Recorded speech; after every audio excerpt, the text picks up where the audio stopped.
Bismillahirrahmanirrahim. Assalamualaikum warahmatullahi wabarakatuh. Waalaikumsalam. Sampurasun Sobat Ngariksa. Alhamdulillah malam ini kita bisa melanjutkan lagi ngariksa ngaji manuskrip kuno Nusantara. Bismillahirrahmanirrahim. Alhamdulillahirabbil alamin wassalatu wassalamu ala sayyidina Muhammadin wa ala alihi wa ashabi ajmain. Asyhadu an la ilaha illallah wahdahu la syarikalah wa asyhadu anna Muhammadan abduhu wa rasuluhu amma ba'du. Sobat Ngariksa, malam ini kita akan bincang-bincang melanjutkan membaca manuskrip koleksi dari Marawi City, masih dari Mindanao, Filipina Selatan. Mengapa? Karena manuskripnya masih banyak. Saya pernah menjelaskan ada sekira 60-an bundel dan sekarang baru beberapa bundel saja ya, beberapa baru bungkus kedua, naskah ketiga nanti akan kita bahas ya. Malam ini kita akan melanjutkan sampai pada teks tentang Nur Muhammad. Karenanya saya memberi judul ngariksa ke-80 ini Nur Muhammad Asal Mula Penciptaan. Ini seri yang ke-6 ya untuk ngaji manuskrip koleksi dari Marawi ini, koleksi Syekh Muhammad Said ya. Terima kasih sebelumnya kepada Sobat Ngariksa yang 2 pekan lalu sudah menyimak pembacaan naskah Marawi City ini, dan juga ke Dr. Labi Riwarung. Terima kasih sudah merespon apa yang saya sampaikan. Sangat berterima kasih Dr. Labi. Dr. Labi adalah seorang dosen di Mindanao State University yang waktu itu sama-sama riset naskah-naskah Marawi City ini. Nah, beliau sudah pensiun sebetulnya sebagai dosen, tapi masih terus aktif mengikuti kajian-kajian terkait dengan sejarah Filipina Selatan khususnya ya. Sebelum kita mulai, mari kita bacakan suratul Fatihah kepada para pengarang, para penulis manuskrip yang banyak kita manfaatkan isinya sampai sekarang. Mudah-mudahan menjadi amal jariah untuk mereka. Ila hadratin Nabil Mustafa Muhammadin Rasulillah sallallahu alaihi wasallam wa ala alihi wa ashabi wa azwaji wa dzurriyyati wa ahli baiti wa silsilah ila niyatina Jamil muallifin. Al-Fatihah. A'udzu billahi minasyaitonir rajim. Bismillahirrahmanirrahim. Alhamdulillahirabbil alamin. Arrahmanir rahim. Maliki yaumiddin. Iyyaka na'budu wa iyyaka nasta'in. Ihdinas siratal mustaqim. Siratal ladzina an'amta 'alaihim ghairil maghdubi 'alaihim waladdallin. Sobat Ngariksa, sekali lagi saya mohon kerelaan Sobat Ngariksa untuk menambahkan membaca suratul Fatihah. Kali ini saya ingin mengkhususkan doa untuk guru kami, guru saya di pesantren Cipasung, Singaparna, Tasikmalaya, Kiai Haji Abun Bunyamin Ruhyat. Beliau yang mengajari saya membaca kitab Jurmiyah, kitab Sorof, sehingga saya bisa sekarang berbagi membacakan manuskrip-manuskrip kepada Sobat Ngariksa. Kiai Abun sekarang sedang kurang sehat, dirawat di rumah sakit. Mudah-mudahan beliau diberikan kesehatan. Ala hadiniyah wa kulli niyatin sholihah syai'un lillahi. Al-Fatihah. A'udzu billahi minasyaitonir rajim. Bismillahirrahmanirrahim. Alhamdulillahirabbil alamin. Arrahmanir rahim. Maliki yaumiddin. Iyyaka na'budu wa iyyaka nasta'in. Ihdinas siratal mustaqim. Siratal ladzina an'amta 'alaihim ghairil maghdubi 'alaihim waladdallin. Sobat Ngariksa, sebelum saya mulai membacakan manuskrip Marawi ini, saya ingin sedikit memperkenalkan ini sarung yang saya pakai ini. Sebetulnya ini sarung yang belum jadi. Ini kain batik. Ini adalah iluminasi dari manuskrip. Nah, jadi kemarin saya baru kembali dari Minangkabau, dari Padang. Saya diundang oleh Pak Taufik, Pak Dr. Taufik ya, terima kasih banyak, di UIN Imam Bonjol di Pasca Sarjana untuk memberikan ceramah tentang bagaimana kita memanfaatkan manuskrip untuk merekonstruksi atau menulis sejarah gitu ya, sejarah Islam di Indonesia. Dan dalam kesempatan itu saya juga mampir ke teman-teman di Masyarakat Pernaskahan Nusantara di UNAN, di Universitas Andalas. Mereka kebetulan sedang menggelar, atau mereka memang punya Minangkabau Corner yang memamerkan hasil-hasil penerjemahan iluminasi dalam manuskrip menjadi batik, gitu, kain batik. Jadi dalam manuskrip itu kan suka ada iluminasi hiasan, ya, di suratul Fatihah, surat An-Nas, kemudian di Mushaf Al-Quran itu sering ada hiasan. Minangkabau itu sangat khas sekali. Ini kebetulan dari Surau Calau di Sijunjung.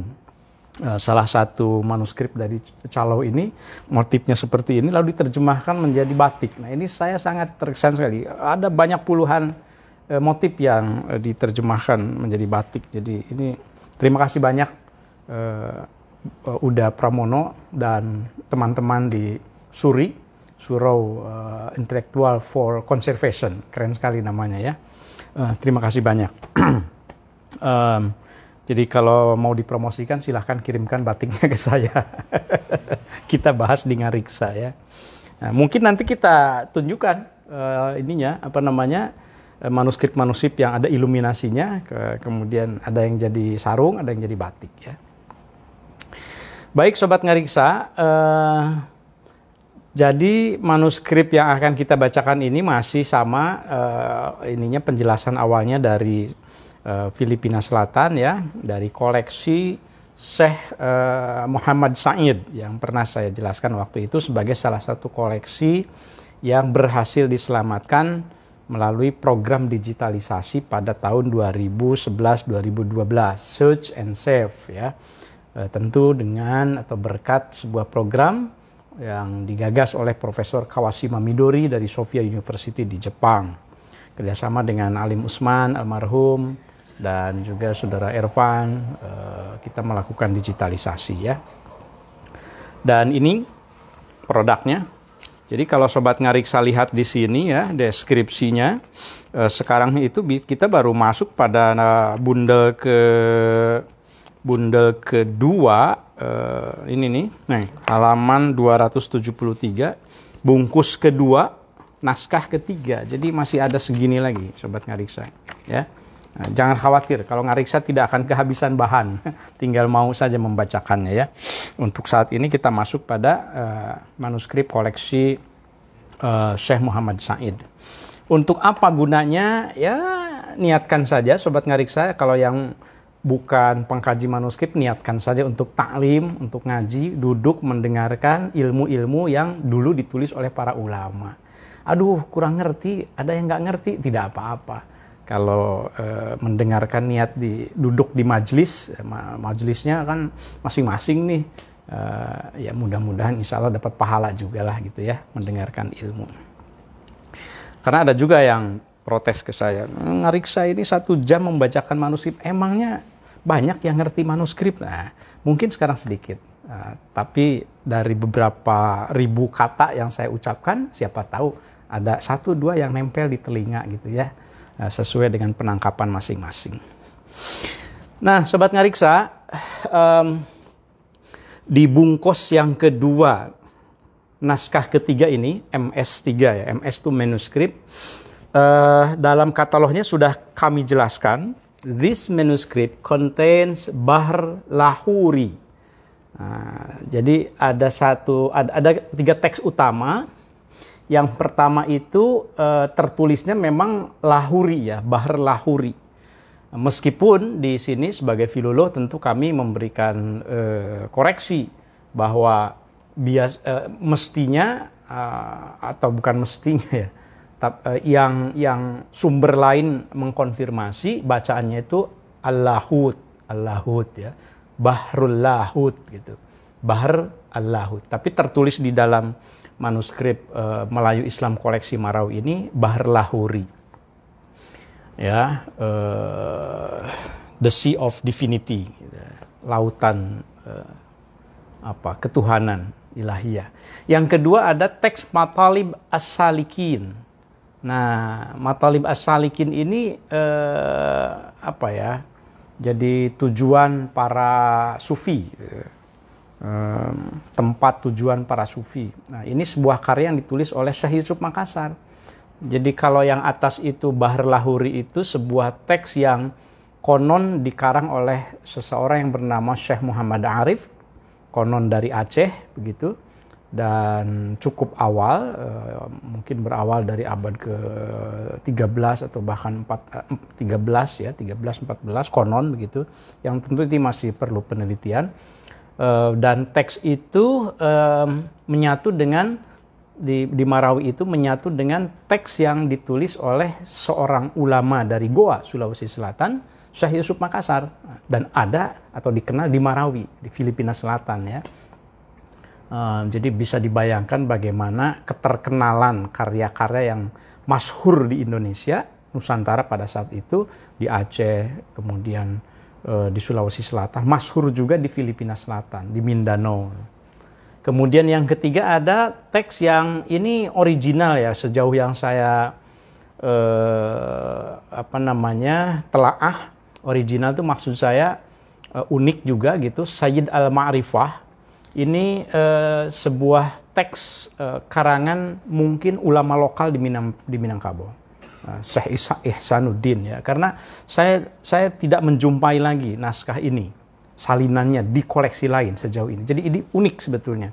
Jadi kalau Sobat Ngariksa ada yang mau nanti mengkaji salah satunya, ini cukup unik. Nanti kita akan jelaskan beberapa teks yang lainnya itu seperti apa. Nah, karakter dari manuskrip yang bungkus kedua ini berbahasa Melayu, bahasa Arab, beberapa bahasa Maranao. Ini ukuran manuskripnya 21,5 cm kali 17,5 cm. Terdapat 40 lembar folio. Artinya kali 2, karena satu folio itu kan ada 2 halaman. Kalau 40 folio itu artinya ada 80 halaman. Per halamannya sekira 15 baris begitu. Tintanya ada hitam, ada biru juga, ya, karena sebagian itu ditulis dengan pulpen. Nah, itu menandakan agak baru begitu. Dan kertasnya juga kertas bergaris. Jadi Filipina Selatan manuskripnya agak khas, lebih muda daripada naskah-naskah yang lahir di wilayah Indonesia sekarang. Dari Aceh, dari Minangkabau, dari Sunda, dari Jawa, itu kan lebih tua ya. Tapi kalau di Filipina Selatan itu abad 19, mungkin awal abad 20 juga. Ya. Nah, ini halaman awalnya. Halaman awal dari bungkus kedua, naskah ketiga ini, seperti yang saya jelaskan, ini ada tulisan di sebelah, di halaman pertamanya itu, ditulis dengan pulpen biru, ya. Sementara ini teks yang aslinya. Jadi yang pulpen biru ini belakangan saya kira ya. Begitu juga di sini sebetulnya kalau Sobat Ngariksa perhatikan ada tanda tangan Haji Muhammad Said bin Imam Bayang, Imam Sabayang. Ini pemilik koleksi belakangan gitu ya. Yang pernah saya ulas juga. Nah, kalau kita lihat tulisan ini memang mungkin tidak terlalu jelas terbaca ya. Tapi bisa dikira-kira bacaannya apa ya?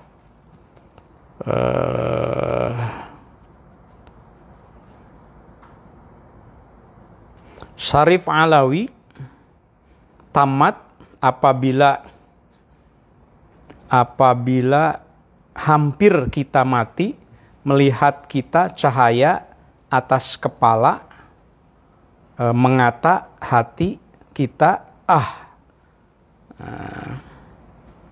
ya, ini ada catatan bahwa kalau seseorang itu menjelang kematiannya, seseorang itu melihat cahaya, kemudian hatinya mengucapkan katanya gitu,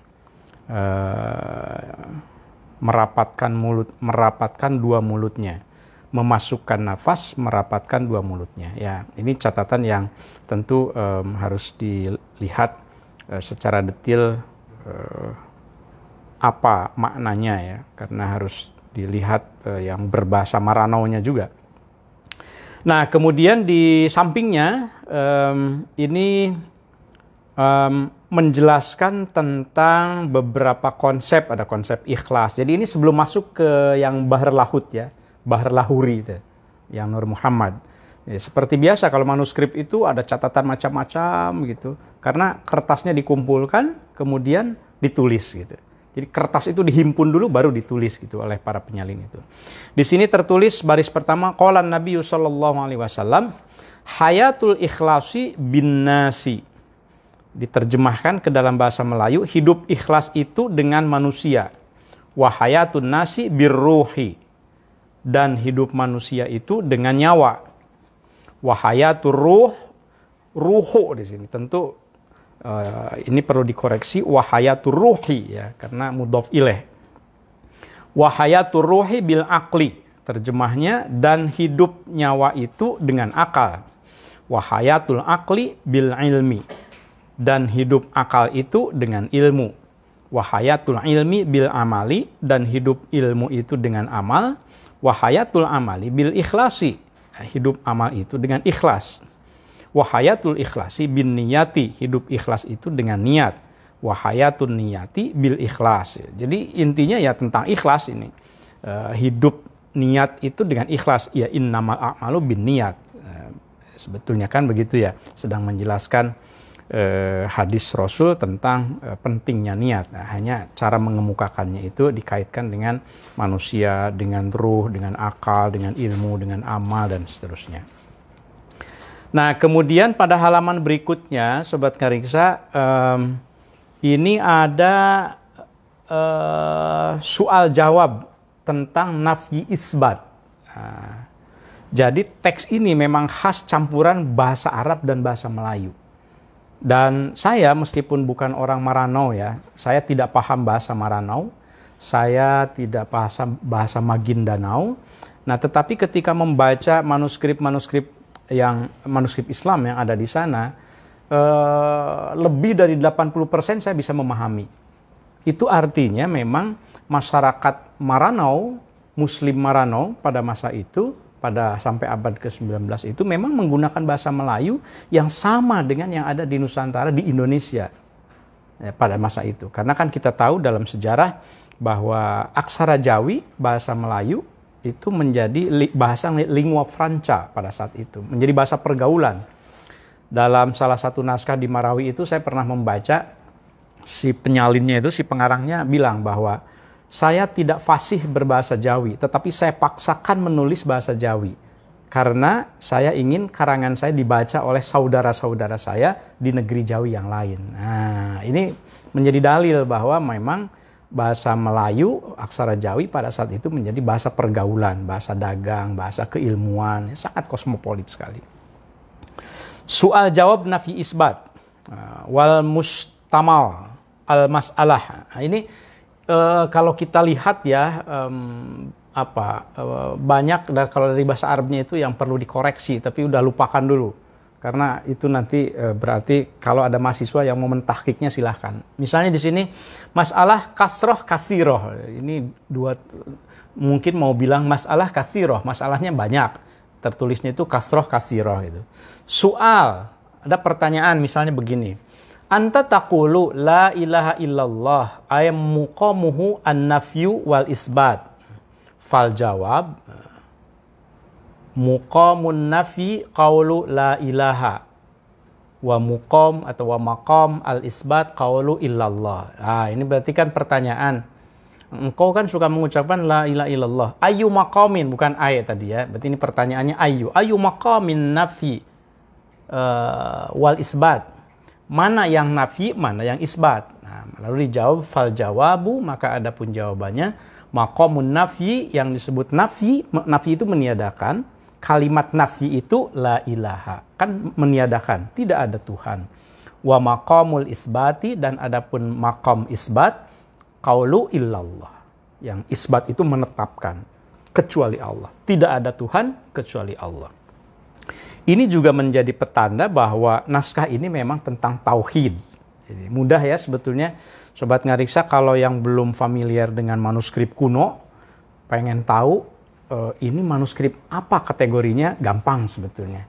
Dibaca beberapa kata kunci, Kalau misalnya seperti zikir la ilaha illallah, ini tentang tauhid nih, biasanya gitu. Kalau ada tulisannya sholat, wudhu, fikih ya. Jadi gampang sebetulnya mengidentifikasi asal kata-kata kuncinya paham. Kemudian ada lagi soal. Zaman dulu kan model pendidikannya tanya jawab ya. Soal, nanya lagi. Ma makna nafyi? Apa arti nafyi itu? Arti meniadakan itu maksudnya bagaimana? Wa ma makna isbat? Dan apa makna isbat? Makna menetapkan. Fal jawabu, maka adapun jawabnya. Anna nafya adamun. Yang dimaksud nafyi itu, meniadakan itu adamun. Tiada, tidak ada. Wal isbatu, dan adapun isbat wujudun, itu wujud. Kalau nafyi itu adam, kalau isbat itu wujud, ada itu. Belum selesai, tanya lagi, soal, tanya lagi, ma yunfa wa ma yusbat. Ma yunfa'u, ma yunfa. Apa yang ditiadakan itu, wa ma yusbatu, dan apa yang diisbatkan itu. Fal jawabu, maka adapun jawabnya al manfiyu huwa al ilah al batil. Yang ditiadakan itu adalah Tuhan yang batil. Wal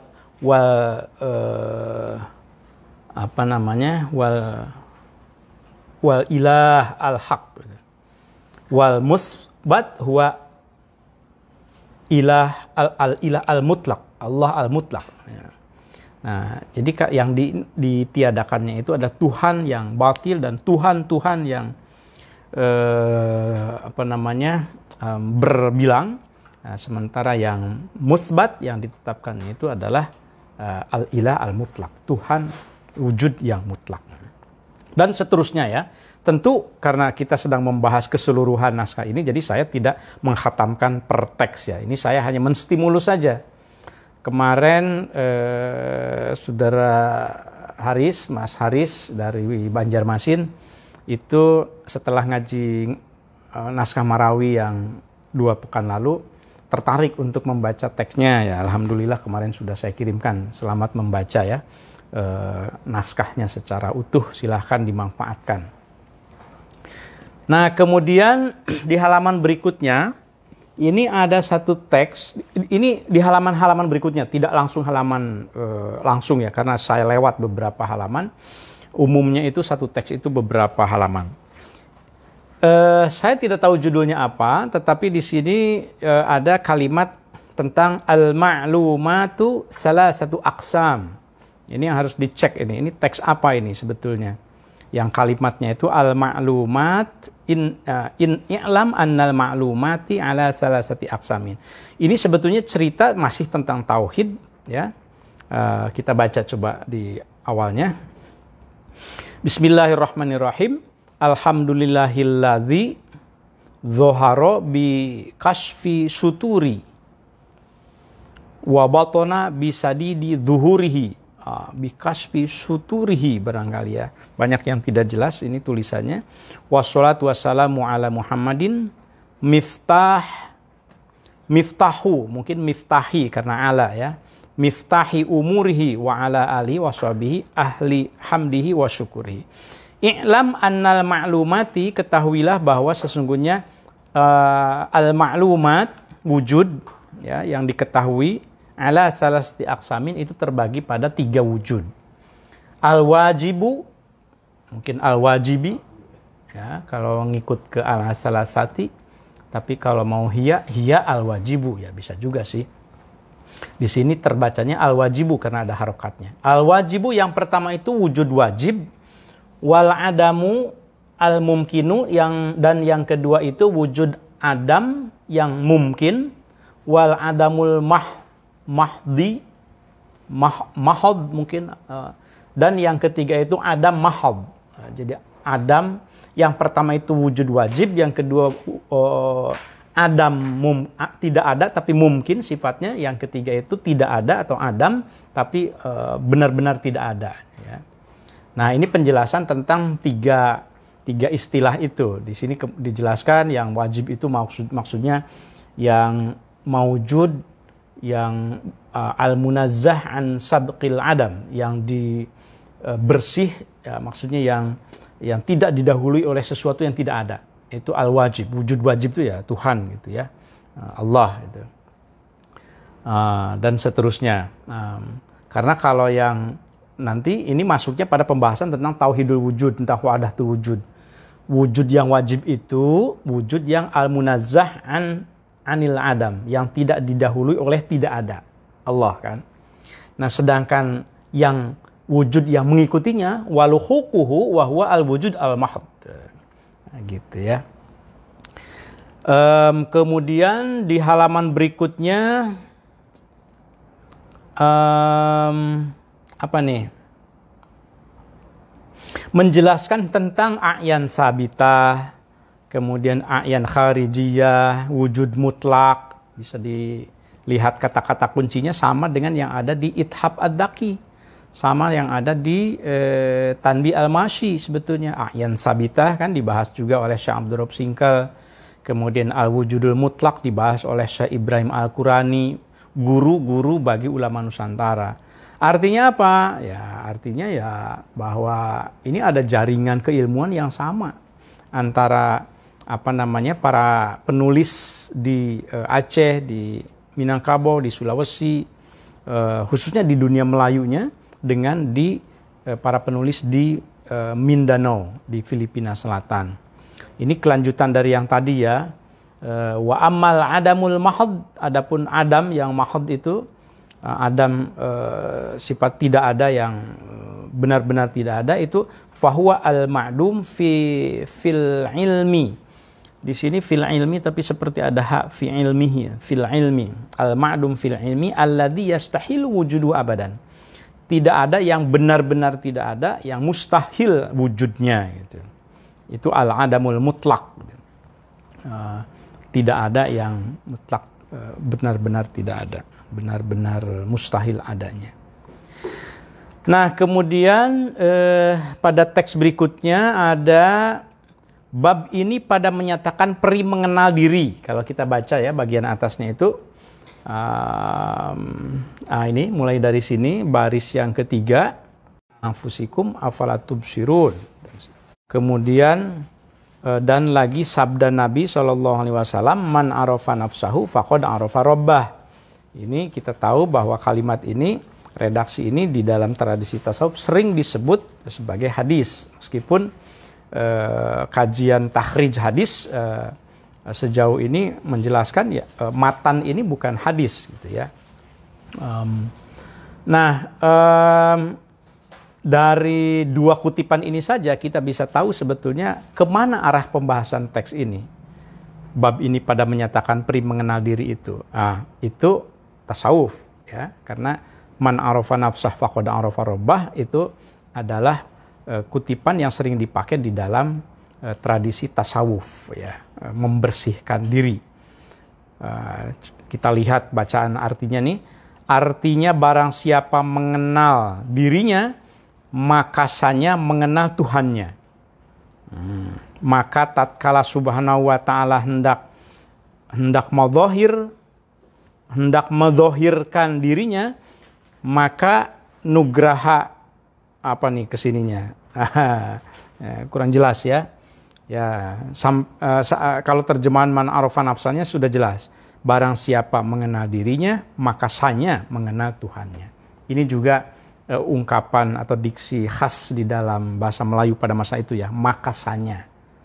Makasanya. Kalau terjemah sekarang kan mungkin barang siapa mengenal dirinya, maka ia mengenal Tuhannya. Kita lihat lagi di halaman berikutnya, sebelum sampai pada teks yang utama itu, teks Bahr Lahuri itu, ada penjelasan di sini. Saya menyebutnya ilmu hakikat Syekh Abdul Qadir Jailani. Mengapa? Karena kalau saya baca di sini, coba kita baca ya.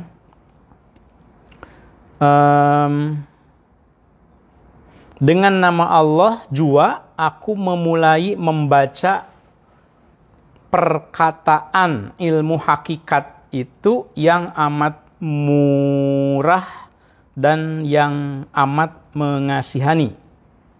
Alhamdulillahi haqqa hamdihi, segala puji-pujinya bagi Allah. Ini bahasa Melayu Sobat Ngariksa.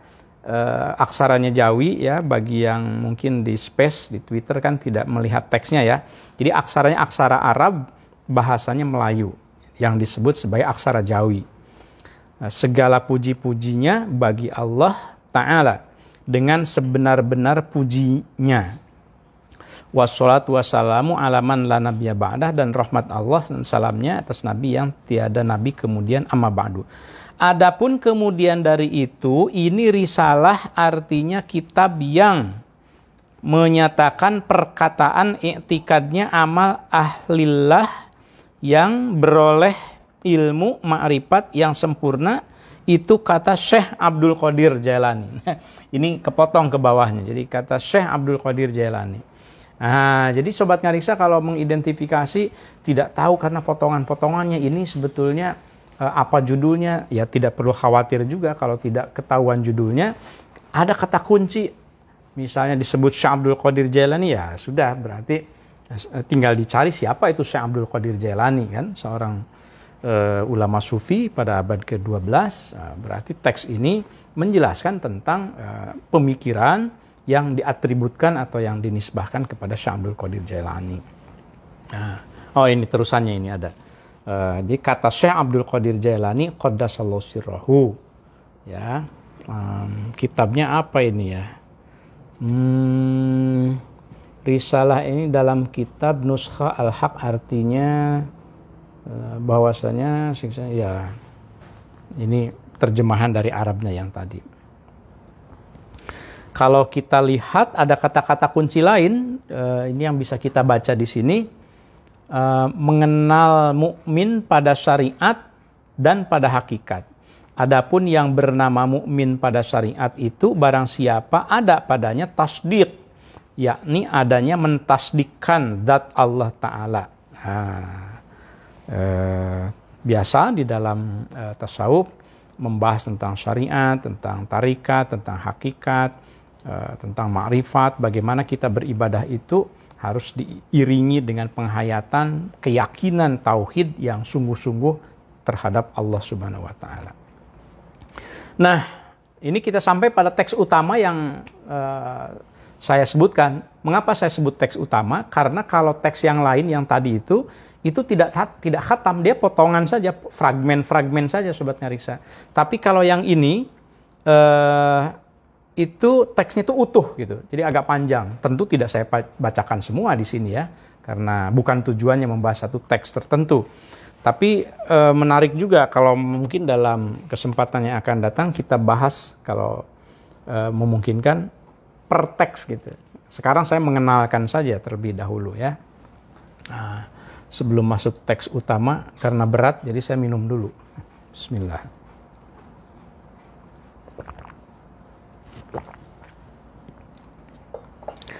Nah, ini teks ini kita tahu sangat terkenal sebetulnya. Bahr Lahut itu sangat terkenal. Banyak kajian yang sudah dilakukan. Ada riset di Kanada juga, di McGill seingat saya. Siapa ya, doktor siapa ya di UIN, di Fakultas Dirosah Islamiyah. Sekarang saya lupa namanya. Kolega saya di UIN.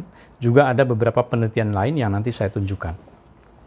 Teksnya diawali dengan basmalah, Bismillahirrahmanirrahim. Alhamdulillahilladzi khalaqa nuru Muhammadin. Tentu harus dibaca nuro ya, karena maf'ul bih. Ini Bahr Lahut ini, atau di Marawi disebutnya Bahr Lahuri, itu teks yang berbahasa Arab ya. Konon karangan Syekh Muhammad Arif. Alhamdulillahilladzi khalaqa nura Muhammadin biqudratihi. Segala puji bagi Allah yang telah menciptakan nur Muhammad. Itu mengapa saya memberi penekanan pada nur Muhammad, karena dibahas tentang bahwa nur Muhammad itu adalah asal mula kejadian seluruh semesta. Nur Muhammad. Biqudrati. Wassalatu wassalamu ala Muhammadin, dan salawat salam serta salam dilimpahkan kepada Nabi Muhammad, habibihi wa sofiyati wa ala ali wa sahbihi wa ummati ajma'in, dan kepada para sahabat dan keluarganya semuanya. Amma ba'du. Nah, kita lihat di sini. Siapa yang disebut di sini? Qala telah berkata. Siapa Abdullah Al-Arif? Abdullah Al-Arif. Ini yang menyebabkan para pengkaji teks ini berasumsi bahwa pengarangnya namanya Abdullah Al-Arif.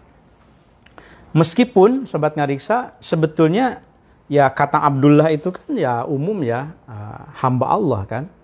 Jadi bisa jadi memang namanya Abdullah Al-Arif atau ya ia nisbah, ya lakob gitu, hamba Allah Al-Arif yang ma'rifat gitu. Jadi nggak tahu namanya siapa. Saya sih berasumsi begitu ya, tapi karena tidak ada data lain para sarjana ya kemudian pengarangnya itu adalah Abdullah Al-Arif dan katanya seorang Aceh. Jadi seorang Arab asal Arab tapi kemudian berdakwah di Aceh. Ada terjemahan bahasa Melayunya juga memang, dan juga diterjemahkan ke dalam bahasa Jawa juga, diterjemahkan ke Pegon ya di Jawa. Jadi sangat populer naskah atau teks Bahr Lahut ini. Qaddasallahu ruhahu al-aziz fi bayanil ghaib wasyahadah, menjelaskan tentang hal yang gaib dan yang nyata. Fanadharahu fi bayanil haq. Wa naktubu, dan kami menulis, kata Syekh Abdullah Al-Arif, kitaban, sebuah kitab, wasammainaha, dan kami menamainya Bahr Lahuri,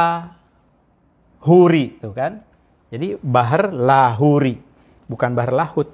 Lahuri jelas sekali, bukan salah ketik. Ini masalahnya tidak ada salinannya ya di koleksi itu. Jadi tapi tentu kita punya beberapa teks, beberapa salinan kebetulan karena naskah ini sangat populer. Misalnya terima kasih banyak Kang Asep tadi sore itu berbagi, Kang Asep Saifullah peneliti di BRIN, berbagi satu PDF kitab yang hasil penelitian teman-teman yang menyunting teks Bahrul Lahut ini, disunting, diterjemahkan, kajian awal oleh Muhammad Lu'lu'il Maknun. Ini bukunya ya, Pemikiran Ulama Jawa. Ini koleksi ini saya mohon izin, kelihatan tua ya naskahnya, salinannya sama. Ini sama bahasa Arab, kemudian ada terjemah Jawanya. Dijelaskan di sini bahwa ini adalah salah satu naskah temuan Bahrul Lahut yang ditemukan di Yayasan Perpustakaan Raden Umro di Pondok Pesantren Az-Zubair, Sumber Anyar, Telanakan, Pamekasan. Ya, jadi di Jawa Timur, jadi Madura. Ini koleksi naskahnya tua sekali ya, kelihatan bolong-bolong gitu. Dan memang kitab ini diduga ini teks tasawuf terawal terkait tasawuf yang berkembang di Nusantara. Nah, kalau di sini namanya Bahr Lahuri, tapi kalau di teks yang kita baca yang ini bisa dilihat Sobat Ngariksa di situ, tentu harus di zoom lah, tapi Sobat Ngariksa pasti mudah mendapatkannya. Di situ tertulis sama alhamdulillahil, saya juga nggak nyampe nih. Mana itu sama ba'dunya. Wanaktubu kitaban wasamaituhu. Kalau di yang teks ini wasamenaha, wasamaituhu kitab Al-Bahr Al-Lahut. Jadi ejaannya itu Al-Bahr Al-Lahut gitu ya. Nah, kalau di sini wasamainaha. Nah, itulah variasinya ya. Tidak usah dianggap sebagai kesalahan dulu. Variasi dari bacaan-bacaan yang ada di Marawi dengan yang ada di wilayah lain di Nusantara. Nah, Sobat Ngariksa, teks ini cukup lengkap. Ini beberapa halamannya saya tampilkan ya. Oh, ini kalau ada filolog enak banget nih, karena banyak yang bisa jasa filolog di sini penting karena banyak yang bisa diluruskan bacaannya. La hududan walantihaa, la hududa walantihaa. Kullu kain lam yakun walam yashhad dzatullah qadim la syarikalahu bidzatillahi ta'ala qadim. Yakni dzatullah ta'ala qadim wa huwa dzat dia wasi' dan seterusnya, menjelaskan tentang bahwa zat Allah itu qadim, sifat Allah ya. Di sini ada untuk meyakinkan bahwa ini memang Bahr Lahut gitu ya. Saya coba baca, bandingkan dengan yang sudah disunting, sama persis. Ini Bahr Lahut memang karangan Syekh Al-Arif ya. tapi dengan variasi yang berbeda di Marawi City. Jadi silakan para peneliti diperkaya datanya dengan data dari Ngariksa ini supaya lebih kaya lagi ya informasinya. Nah, ini misalnya saya konfirmasi kalimat ini, i'lam, ketahuilah, annallaha, bahwa sesungguhnya Allah, lamma ya'syiqu, di dalam redaksi yang lain itu lam ya'syiq, lamma ya'syiqu, la makana, wala zamana, wala fauqa, wala tahta, wala yaminan, wala shimalan. Ketahuilah bahwa Allah itu tidak berberahi, diterjemahkannya gitu, tidak berberahi, tidak bertempat, la makana, wala zamana, tidak punya waktu, wala fauqa, tidak ada di atas, wala tahta, tidak ada di bawah, wala yaminan, tidak ada di kanan, wala shimalan, tidak ada di kiri. Allah itu tidak bertempat di satu tempat, tidak terikat pada satu tempat gitu ya. Kemudian yang berikutnya menjelaskan tentang Nur Muhammad. Wa Nur Muhammad lam yakun li'anal arsh wal kursi was samawat wal ard dan seterusnya.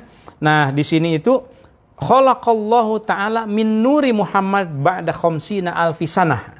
Nah, dijelaskan bahwa langit, bumi dan seluruh semesta itu diciptakan oleh Allah dari nur Muhammad setelah 50.000 tahun. Nah, yamshi ala azmatillahi ta'ala, berjalan atas atau pada keagungan Allah Ta'ala. Di sini terus kelanjutannya menjelaskan, mengelaborasi tentang penjelasan Nur Muhammad tadi itu. Misalnya, i'lam anna jami'al asya ja'alallahu ta'ala min nuri Muhammad. Ketahuilah bahwa seluruh segala sesuatu di alam semesta ini Allah jadikan min nuri Muhammad. Gitu. I'lam annal wilayah wan nubuwah huma sifatu Muhammad, bahwa al-walayah, nubuwah, kenabian itu adalah sifat Muhammad sallallahu alaihi wasallam. Ya. Dan seterusnya penjelasannya. Kemudian di sini juga masih kelanjutannya, halamannya masih saya cantumkan, i'lam anna jauhar al-awwal alam kabir wa huwa ruhul idofi, menjelaskan tentang hakikat ruh, tentang zat Allah, tentang menjelaskan tentang arsy, tentang kursi, tentang lauh, qalam dan seterusnya. Itu mengapa saya menyebut edisi yang sekarang itu Nur Muhammad sebagai awal penciptaan. Karena memang di dalam tradisi tasawuf diyakini bahwa meskipun Adam adalah manusia pertama, tetapi sesungguhnya Nur Muhammad adalah lebih awal daripada Adam. Tentu bukan Muhammad, Nabi Muhammad secara fisiknya, tetapi ini Nur Muhammadnya yang dibicarakan oleh para sufi ya. Bahwa Muhammad, seorang Muhammad sebagai manusia fisiknya itu lahir belakangan, iya. Tetapi Nur Muhammadnya itu tercipta sebelum ada semesta. Fa'lam anna kulla syai'in ja'alallahu sababal wilayah li'annahu nur Muhammad. Segala sesuatu juga Allah jadikan sebab dari kewalian, kenabian, itu adalah Nur Muhammad. Dan seterusnya ya. Saya tidak akan membacakan secara detail karena tentu waktunya tidak akan cukup juga ini Sobat Ngariksa. Karena teks ini cukup populer, maka sebetulnya salinannya saya kira akan cukup banyak ya. Bahar Laut ini di beberapa koleksi. Saya dengar di Aceh ada, saya dengar juga di Sulawesi ada, tentu di Minangkabau ada, di Sunda juga ada, di Jawa juga ada. Cukup kaya ini. Dan menurut saya masih teka-teki ya pengarangnya itu, karena di dalam beberapa literatur Syekh Abdullah Al-Arif ini katanya sezaman dengan Syekh Abdul Qadir Jailani. Berarti kan awal abad ke-13 ya, 12-13 gitu. Sempat ketemu katanya. Nah, ini yang harus dikonfirmasi karena hanya ada keterangan bahwa Abdullah Al-Arif ini seorang yang dari Arab, kemudian berdakwah di Aceh, menyebarkan Islam, menulis kitab. Nah, masalahnya itu karangannya juga hanya satu yang ini. Kalau memang ada seorang yang bernama Syekh Abdullah Al-Arif, karangannya hanya Bahrul Lahut gitu. Nah, makanya bisa jadi ini sebetulnya Abdullah hamba Allah Al-Arif yang ma'rifat gitu ya. Cuma siapa sebetulnya ia itu, nah itu masih bisa dielaborasi saya kira ya. Ini bagian kolofonnya, bagian terakhirnya saya loncat ke bagian terakhir menjelaskan tentang ruh idofi, tentang ruh Muhammad, tentang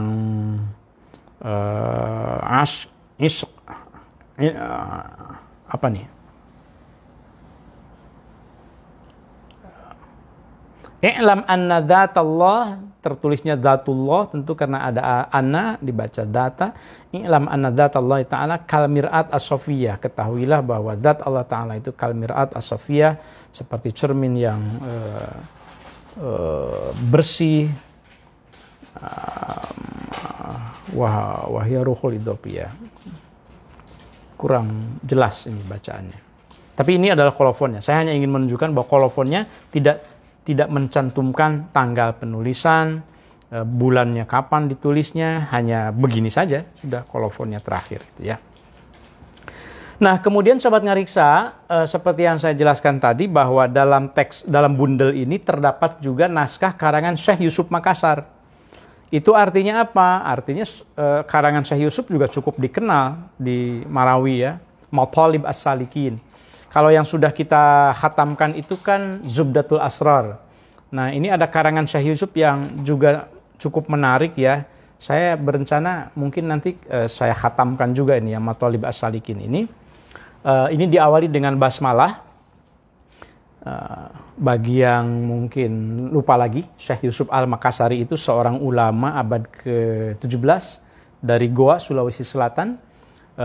Ia pernah menjadi mufti dan membantu Sultan Ageng Tirtayasa di Banten. Kemudian ia dibuang ke Sri Lanka, ke Ceylon oleh Belanda, dan kemudian dibuang ke Cape Town, meninggal di Cape Town di Afrika Selatan. Sudah saya bahas di Ngariksa sebelumnya.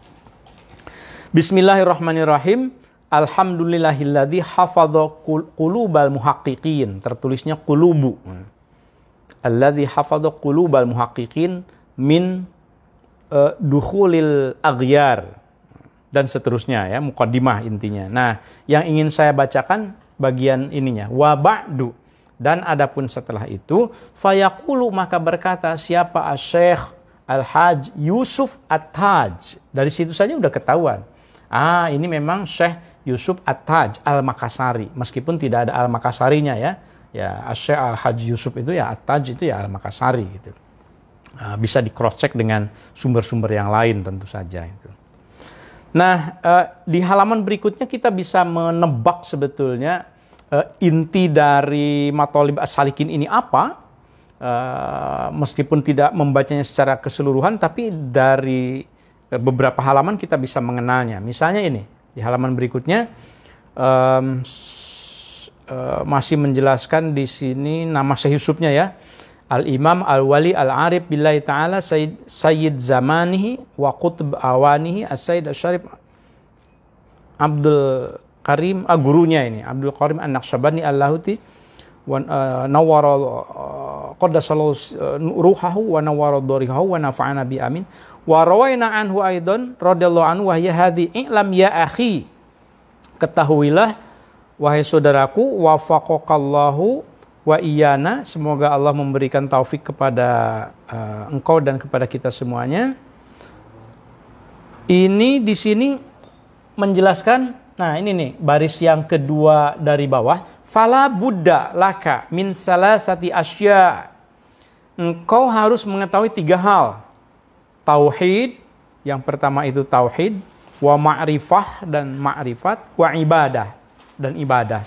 Nah, kalau kita membaca Mathalib As-Salikin, sebetulnya pembahasannya itu adalah sekitar bagaimana Syekh Yusuf Al-Makassari menjelaskan kaitan antara tauhid, ma'rifat dan ibadah. Nah, ini sebetulnya kalau secara konsep bisa dikaitkan dengan bahwa yang namanya tasawuf ya, ma'rifat itu tidak bisa itu dipelajari dengan meninggalkan syariat ibadah. Karena kalau bagi Syekh Yusuf, fat tauhidu kasyajarotin, tauhid itu ibarat pohon katanya. Wal ma'rifatu, dan adapun ma'rifat itu ka aghsan wa auraq, ibarat batang dan daunnya. Wal ibadatu kasamrotin, ibadah itu buahnya. Jadi tidak bisa kita mengharapkan kita bisa mendapatkan buah begitu kalau tidak ada daun, kalau tidak ada dahan.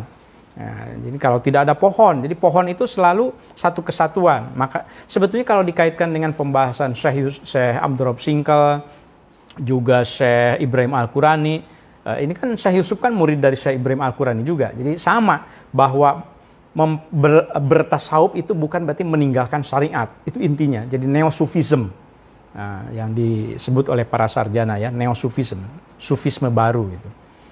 Fa'idha wajadta syajarah wa wajadta aghsan wa awraq fa anta rajin bi antajida bihadhi syajarah samrah.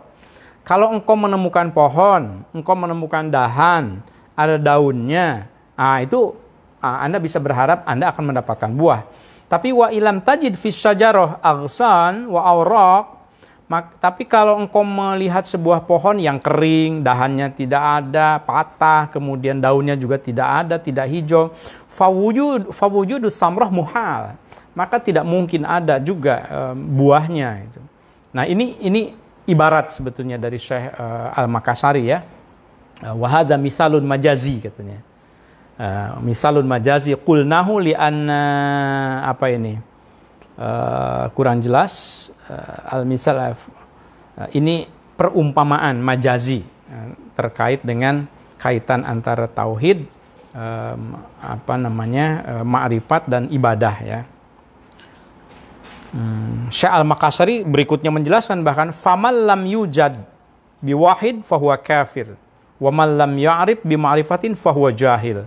Jadi tidak bisa kalau seandainya meninggalkan salah satunya, syariat ditinggalkan untuk berhakikat, tidak bisa, atau syariat saja tapi tanpa mengetahui hakikat Allah misalnya, tidak bisa juga.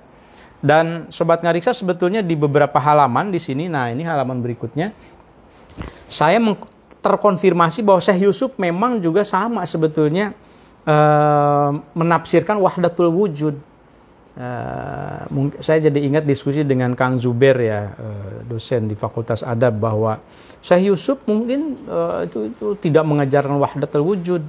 Syekh Abdurrahman Singkel juga gitu, yang benar tauhidul wujud. Tapi beberapa teks misalnya Mathalib ini menjelaskan bahwa Syekh Yusuf menggunakan istilah itu. Misalnya ini, fat tauhid tauhidani, at-tauhid al-awwal wahdatul wujud.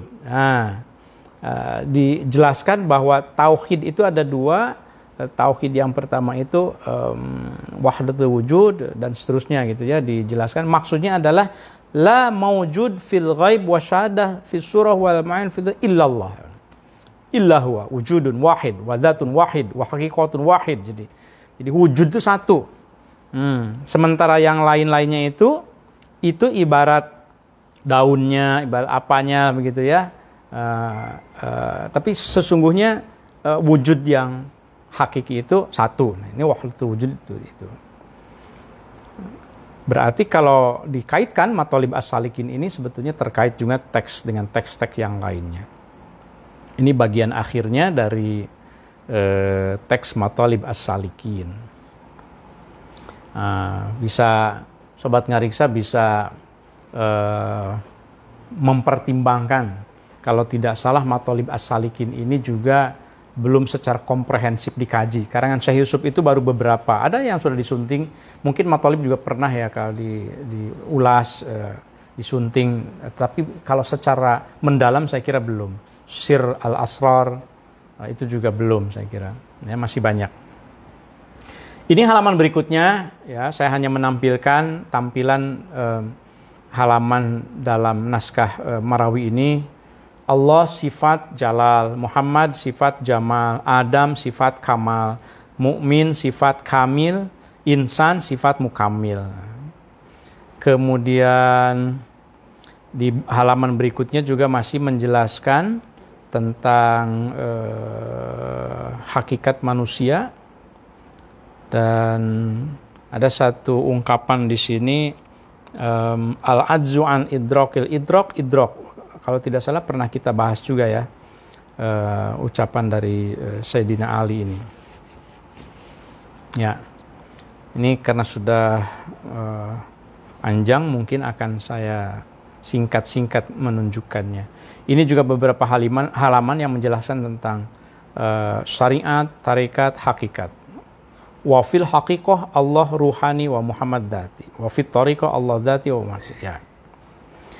Nah, saya lewat ini beberapa terjemah berbahasa Melayu dari teks-teks bahasa Arab yang tadi sudah dibahas ya. Misalnya di sini ada penjelasan hadza risalah wa hadza masail fiha mabahis ulama al-Makki wal Madani wal Misri. Menjelaskan tentang apa ini? Al-jawab ala sa'il fi hali i'tiqad as-sayyidi al-alawi bafaqih. Ini juga kata kunci yang menarik Sobat Ngariksa. Ini tanya jawab terkait dengan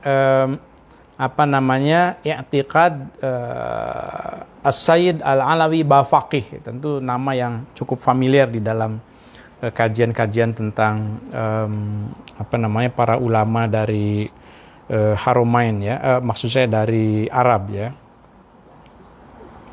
terkait dengan nafi dan isbat. Tapi karena ini penggalan-penggalan tentu saya tidak bisa menampilkannya secara keseluruhan. Bisa dilihat di sini tentang nafi isbat ya. Di sini sebetulnya di kolofonnya ada tertulis tamat Alkitab, tapi tidak ada judulnya, hanya tamat Alkitab. Wallahu a'lam tamat, wallahu a'lam bishawab tamat Alkitab bi'aunillah. Judulnya tidak ada ya. Khatimatul mas'alah fiha mabahis al-ulama al-Makki wal Madani wal Misri wa ghair dalik. Hanya dijelaskan saja bahwa ini mengandung masalah-masalah pembahasan dari para ulama Mekah, Madinah dan Mesir. Boleh juga nanti dilihat lebih detail lagi ya. Iya.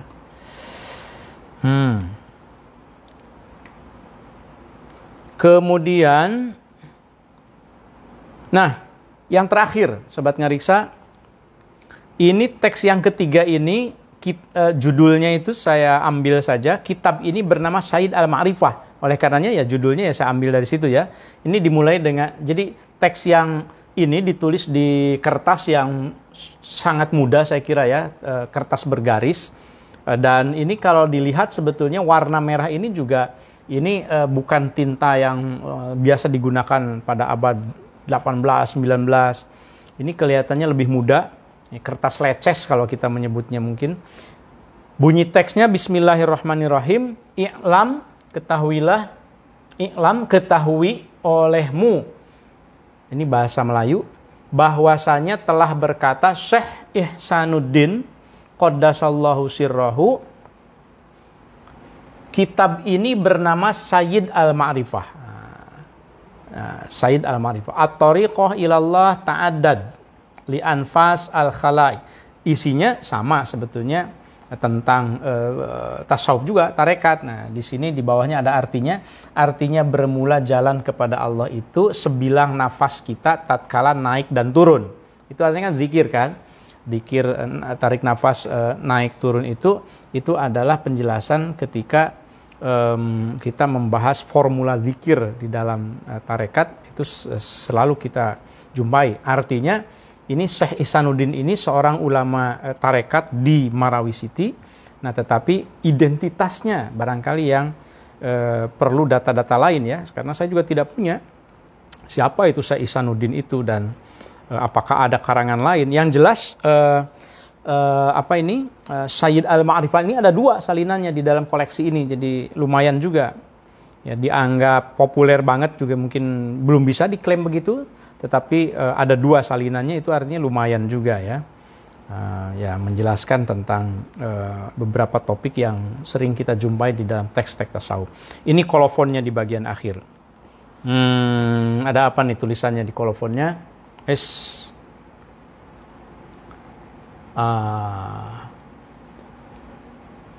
Ini nama tempat saya kira ya, Bayang di ya Yaumul Khamis bulan Ramadan, hari Kamis bulan Ramadan. Ini ada tanda tangan Haji Muhammad Said. Ya. Nah ini halaman akhirnya, Sobat Ngariksa. Ada jimat di sini, kemudian di sini ada tanda tangan Syekh Muhammad Said, Imam Bayang lagi. Jadi kalau ini rajah ya saya kira ya, saya juga tidak bisa membacanya karena biasa ini kumpulan dari huruf-huruf yang tentu punya makna tersendiri, kajian tersendiri. Ini ada lafaz Allah, Allah, Allah, Allah. Kemudian ini ada wafak ya, alif, alif, waw, waw, dan seterusnya. Ada kotak-kotak yang di dalamnya ada angka-angka juga. Posisinya bulak-balik, ya tentu saja itu punya makna tersendiri di dalam ilmu hikmah ya. Itu halaman terakhirnya. Dan ini halaman yang saya tampilkan juga, halaman yang terpisah-pisahnya sebetulnya ini. Karena ada tulisannya, kelihatannya ya sedang menjelaskan sesuatu ya, dalil, madlul, madlul alaih, kemudian apa lagi ini?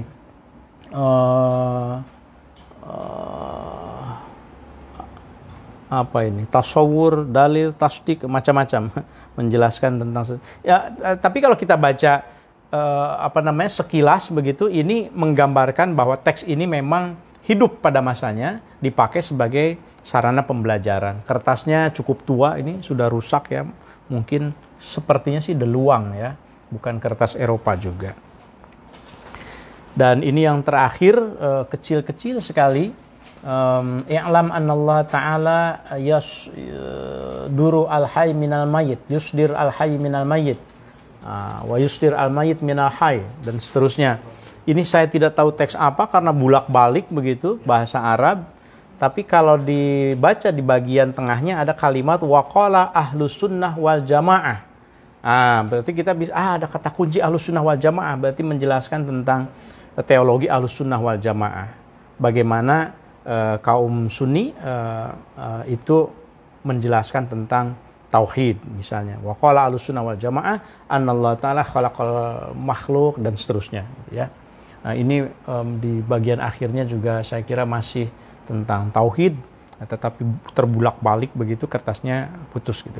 Nah Sobat Ngariksa, tentu pesan moralnya saya kira naskah-naskah yang seperti ini saya tetap ingin menyampaikan bahwa di Marawi City kalau kita lihat tradisinya dari naskahnya pernah sama dengan tradisi pemikiran keagamaan yang ada di Nusantara di daerah kita. Nah, tetapi ini tradisi di Marawi City ini sudah hilang sekarang, pembacanya juga tidak ada, bahkan ya menjadi daerah konflik begitu ya.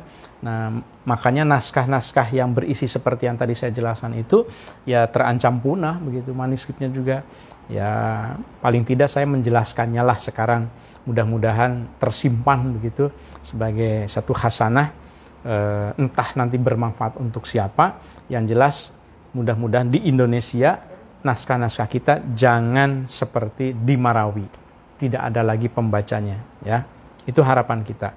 Saya kira demikian Sobat Ngariksa. Saya tidak tahu apakah ada yang perlu saya respon di ada satu, coba dari Haris Fakhriza. Ya. Apakah Syekh Ihsanuddin ini salah satu penganut tarekat Naqsyabandiyah ya Prof?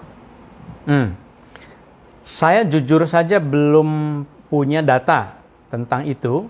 Tetapi kalau melihat tarekat yang berkembang di Marawi City dan dari naskah-naskah yang ada di dalam koleksi Syekh Muhammad Said, tarekatnya itu tarekat Satariyah, bukan Naqsyabandiyah. Saya belum menjumpai satu pun rasanya yang kuat begitu ya, formula zikirnya atau narasinya yang terkait dengan tarekat Naqsyabandiyah. Jadi saya belum bisa memastikan saya kira. Ya, Mas Haris. Ada lagi? Ya. Terima kasih banyak kepada teman-teman Sobat Ngariksa yang sudah menyimak. Saya tidak bisa melihat ini. Bisa. Coba lihat. Ya, ini lihat supaya saya menyapa teman-teman sobat ngariksa. Nah, saya bisa melihat di sini. Terima kasih banyak yang sudah absen. Ada atas nama Wedra Aprison hadir, Prof. Terima kasih. Dikyan El Idrisi. Sallallahu alaihi wasallam ya Rasulullah fi kulli lamhatin wa nafasin bi adadi ya. Terima kasih banyak atas salawatnya. Kemudian dari Syahrir Kamil Kuala Lumpur, terima kasih banyak nih sobat ngariksa yang setia. Kemudian ada Teh Nurbayati Hashim, hatur nuhun di Pasapen Kuningan. Fathul Rahman Lombok, wah ini bervariasi sekali ya, ada Kuala Lumpur, ada Jawa Barat, ada Lombok, ada Aceh juga tentu Mbak Istiqamah. Ini sahabat ngariksa yang rutin mengikuti kajian ini. Ada juga dari mana nih? Pinrang tuh Sulawesi ya. Dari atas nama Toa Hardianto Anto dari Pinrang, Sulawesi saya kira. Kemudian, nah ini Hasanah Minangkabau ini tim pencinta ngariksa di Padang gabung katanya. Terima kasih yang ngasih ini nih. Batik calau ini. Terima kasih banyak. Meskipun belum dijahit loh. Ya, jangan nggak kelihatan kan. Ini motifnya keren banget soalnya. Saya jatuh cinta sekali dengan motif ini. Terima kasih banyak. Mas Haris juga terima kasih dari Madura. Wah ini ke Madura Mas Jamiluddin Usman. Terima kasih Mas Haris. Lupanya memperhatikan cangkirnya. Mantap kopi cap jagonya katanya. Terima kasih.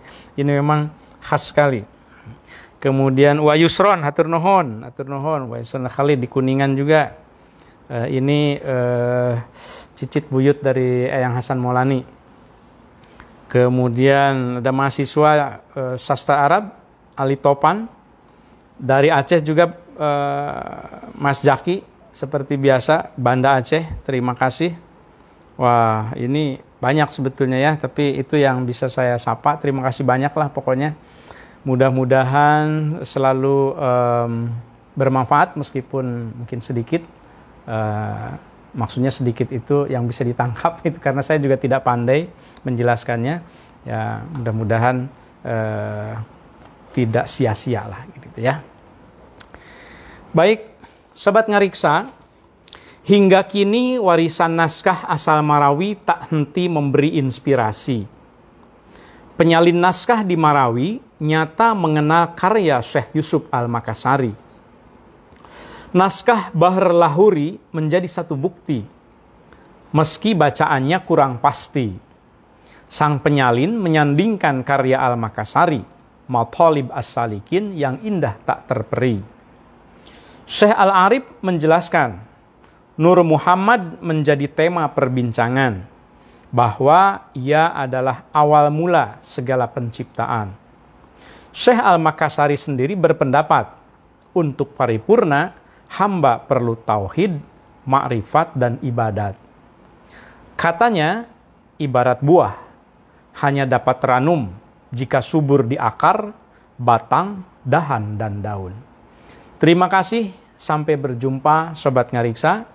Dan untuk channelnya terima kasih juga sudah bertambah 5.130 sekian, tidak kurang dari 50 selalu tambahannya. Terima kasih yang sudah subscribe dan sebetulnya sudah sampai pada edisi yang ke-79 ya, sudah diunggah semuanya. Alhamdulillah, terima kasih teman-teman tim Ngariksa yang sudah selalu komit ya untuk membantu channel yang sesungguhnya ini lebih banyak sukarelanya itu. Mudah-mudahan dengan ini kita bisa terus menatap masa depan dengan cara merawat masa silam. Bagi anak-anak muda jangan lupa klasik asik, manuskrip semakin tua semakin dicinta. Terima kasih banyak, sampai jumpa lagi. Wassalamualaikum warahmatullahi wabarakatuh. Salam Ngariksa.